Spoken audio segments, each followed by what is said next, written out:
Night City is the city of the future, where ordinary people live side by side with the modified ones. One rainy evening, a cyberpsycho attacked the cops. A firefight ensued. The police didn't stand a chance until backup arrived. But all this was happening in virtual reality, watched by our protagonist David Martinez. He lives with his mother and goes to school. While the kid goes to school, we can enjoy the views of the city, where there is always something going on and great music, which is worth watching this anime for. David is not very popular in class because of money problems. Martinez modified his headset with illegal software and burned up the school system during class. Now his mom will have to pay for the repairs. On the way home, there was a gang shooting on the highway that caused mom and son to have an accident. When rescuers arrived amid social inequality, they would not help our family. Soon they got help at the polyclinic, but now they have to pay for the treatment, and that's already a problem. When Martinez came to school, his classmates clamped down on him and forced him to drop out because David was unequal to them. A fight ensued between the boys. The rich student easily defeated Martinez with the help of modifications. In addition, he was informed that his mother had passed away from her injuries. Now the boy was left all alone, without a penny in his pocket, in this violent city. David found a military cyber implant among his mother's things, with which he came to Doc, the local reaper, to insert it into his body. But this is very dangerous, because such things require serious training, which an ordinary schoolboy certainly does not have. But Doc decided to help him anyway. After the operation, David came to school to get even with the offender. Now they would be on an equal footing. With one right, he got his revenge on the spoiled brat. The incident was brought to the attention of the upperclassmen, who were curious to see how David would deal with the implant. Without realizing it himself, Martinez became a laboratory mouse. While riding the train, he almost had his Eddie stolen, but he quickly put a stop to the theft. The thief turned out to be Lucy. Noticing that David was different from the others, she offered him a job related to stealing. And he did a great job. Afterwards, however, he passed out due to overload. In the ER, instead of providing services, they decided to remove his implant. But his new girlfriend got in the way. In the meantime, the guy was in bad shape. To prevent this from happening again, immunoblockers are needed, and they cost money. The doc warned the guy not to use the implant often, or he would become a cyberpsycho. Lucy invited David over to her house. They had a beer and a heart-to-heart talk. Then Lucy showed him the virtual moon. It was a real trip to another world. From this fantasy world he was brazenly plucked by bandits who needed his implant badly. It turned out Lucy had deliberately led David into a trap. The bandits knew Martinez's mother well. They worked together and the implant was supposed to go to them, not to the boy. One word led to another and David asked for a job with the cyberpunks. They took him in, but put a tracker in to keep him from running away. His first assignment is to get innovative data from the driver Arasaki's limousine. Everything was going smoothly, but suddenly, he gets a call from his boss. It's time to go to Plan B. The guys have the data, only they've been spotted. It's time to get out of here. Couple of us stole a car, only they're being followed by bandits. Shit! There's a traffic jam up ahead. Not to worry, our hero has a super implant that saves them. When they were already seemingly safe, a bandit runs into them. A fight ensued. He was intent on killing David, but teamwork with the cyberpunks prevented that from happening. The guy is now officially a member of the gang. Life seems to be getting better, with jobs, friends, and immunoblockers. The middleman, Faraday, arrived, and he wasn't happy that the gang had made so much noise. From their conversation it was immediately clear that the cyberpunks were just a tool in the hands of a more powerful man. Maine, the cyberpunks chief, sent David to Aldo. He gave him a package to deliver to the piler. In the evening, Lucy arranged for David to meet him at Maine's request. They went for a run. Afterwards he was given a gun and participated in a few missions with the guys. All this was necessary for his training. After many dangerous missions, David became his own man in this cyber pack. In addition to training, Martinez needed to improve his body. During a routine walk, Pilar picked on some dude. And it turned out to be very unfortunate. By very unfortunate, I mean Pilar got his head blown off. There was a scuffle, like a war. The enemy was a lot stronger than he looked. With a couple of deft moves, the enemy was defeated. Lucy was healed by the Reaper, and she and David drove home. On the rooftop, to be exact, where they spent a few minutes in conversation, which Lucy ended with a kiss. Faraday gave the gang a little tip on Tanako, Daddy, the same spoiled classmate David knocked over. He goes to see JK, a local breakdancer, virtual videos, to put it simply. But the only way to find out more about him is to talk to him. When they almost got him, he knocked the boys out and took David with him. Since the boys had made a mistake, the girls decided to take over. David woke up in a creepy room filled with corpses.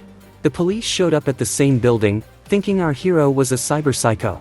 To prove otherwise was not possible, and David killed 2 cops. Well, that's it, there's no way back. So the implant began to work, little by little, driving Martinez crazy. Fortunately, the whole thing turned out to be a video. Of course, J.K. also falls for the military implant, more specifically its ability to record what's going on. He convinces David that he's bound to go crazy over Sandy. He wanted to give him a scary breakdown again, but our girls got there just in time. Everything would have been great if it weren't for a little but. In the form of military drones. While Lucy hacks the drones, David distracts them, a brilliant strategy. It was tough, but they pulled it off. Finally, Maine's plan came to fruition. Tanako arrived at J.K.'s house for the new breedance. But instead of a video, he was surrounded by men with guns, and it was real. Which he must have been prepared for, and how else do you explain the machine guns in the palms of your hands? He snapped like a lunatic and went at Maine with his fists. Dave got there, and together they knocked the guy out. That's what friends do. Unfortunately, J.K. died in that short battle. Maine was clearly having a fit because of the overloading of all the implants. He lost his temper and knocked out the hacker Kiwi. The task is to hack into Tanako's system, and Lucy can do it, you have to believe. Meanwhile, Maine isn't getting any better. Tanako wakes up because of this, making it harder to hack the system, and instead of knocking him out, David decides to have a chat with him. Seriously. Here the data is already in Lucy's hands. Maine and Dorio burst into the room and knocked Tanako out, but Lucy is still in cyberspace. Thank God they got her out. But they knocked out the jammer and the Trum Tim are on their way to them. If they catch them, they're all dead. The police came for backup, and a firefight ensued. David rushed to the rescue. Maine went completely off the rails, and Dorio was killed. This further affected Maine and he started chopping up everything he saw. Max Tuck is already flying in to destroy the cyber psycho. Explosion. And there was no trace of Maine and Dorio. David couldn't help them, it wasn't realistic. Now David has taken Maine's place and become the head of the cyberpunks. We're plunged straight into a new mission. That's right, the job doesn't wait. Well, all we have to do is defeat a dozen bandits, easy as that. Especially with Kiwis and guns. Here comes what appears to be a level boss. Our jock David can take him down easy. The building is cleared. Prisoners freed. With Maine dead, Lucy's out of the picture. David is much more respected by everyone, and to be honest, he hasn't wasted any time. He's already modified almost the entire body. A call from Kiwi, the old boss was waiting at the club for the new boss. The same Faraday. There's a job for the gang from the mega corporation Melitech. It's at war with Arasaki. Now David is living with Lucy. She invited him to come with her to the cliff to see the beauty of the night sky. What could be without insightful conversation? It turns out that Lucy was born in another country and grew up in the hands of Arasaki. She and a small group of other children were trained to become netrunners. They were put underground and used like robots, immersed again and again in the old ruined network. The children died one by one, but no one cared, everything went on.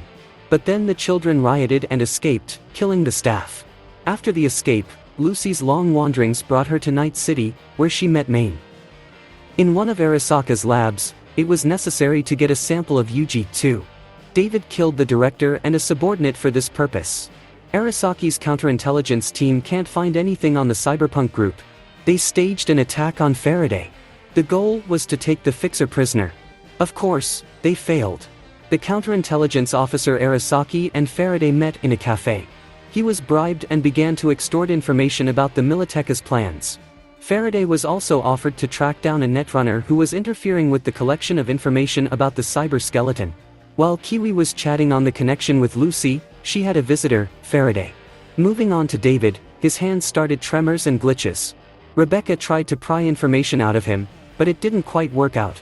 On top of all that, he fainted, which was a sure sign of a lunatic. He almost killed Doc in a seizure.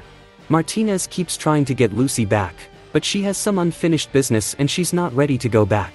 This sows mistrust between them. Interrupting Lucy's conversation, she ran, discovering a different ranger. He was stronger than she anticipated. Faraday and Kiwi turned out to be traitors. The cyberpunks have a new assignment. It's a lot of money, 2 million up front. We must seize the cargo of Arasaki guarded by a convoy. Lucy's been taken prisoner. Faraday offered our guys a job. Just the one with the cargo. A couple of guys will divert the attention of the Arasaki to themselves. Trained soldiers swallowed her up right away. Now it's up to the gang. Shots, fire, epic, explosions, that's how you can describe this takeover. They have no idea that this is all Faraday's plan. The goal is to put a cyber skeleton on David. The car with the load is hurtling toward the cliff on autopilot. Something has to be done immediately. With their power and the car, they manage to flip the truck with the cargo. Faraday wants to hand Lucy back to Arasaka. And a whole army from the militia has come for the guys. They opened fire on the gang. They took cover from the bullets in the truck where the cyber skeleton, the most powerful implant, is located. Fake Lucy called David and ordered him to put the cyber skeleton on or everyone was dead. Kiwi knocked out the driver, and David had already started connecting with the new implant. Lucy freed herself from her shackles and warned David about the trap, but it was too late. Faraday immobilized Lucy. David became very nervous when he found out. He would have been a little more crazy, but Rebecca saved him. In the end, he still had to put a skeleton on himself to save his friends. When combined with the Sandy, he became simply invincible. David had a real fight on his hands. The cyberpunks drove to Arasaki headquarters. Fighting their way through Militech and Arasaki's fire, the guys kept getting closer. The chase was in full swing. It's worse than Need for Speed. There's gunfire, too. David goes crazy, then comes back to reality. He walks on the edge. The only one who can bring him back is Lucy. Kiwi realizes what she has done and betrays Faraday. And Max Tuck has already flown out for the boys. That's all we need here. Ah yes, the Arasaki ringleaders decided to bring out a new fighter, Atom Smasher, to level the playing field. Before Kiwi died, she gave Faraday's coordinates to the cyberpunks. And they tracked him down. Faraday brought in Lucy Arasaki, and they decided to eliminate him. But then David showed up and woke Lucy up, destroying all the soldiers in the process. David's legendary battle against Atom Smasher. Gunshots, super speed, David almost went crazy, but Lucy's kiss brought him back to reality. During the fierce fight, Rebecca dies. Now David is sure to smash that Atom. But consciousness is already hanging on by a thread. Atom is destroying him piece by piece. Will he not be able to fly to the moon with Lucy? Is this the end? Was it all for nothing? One last shot and David is dead. Died for his friends, for Lucy, for his mother, for his dream.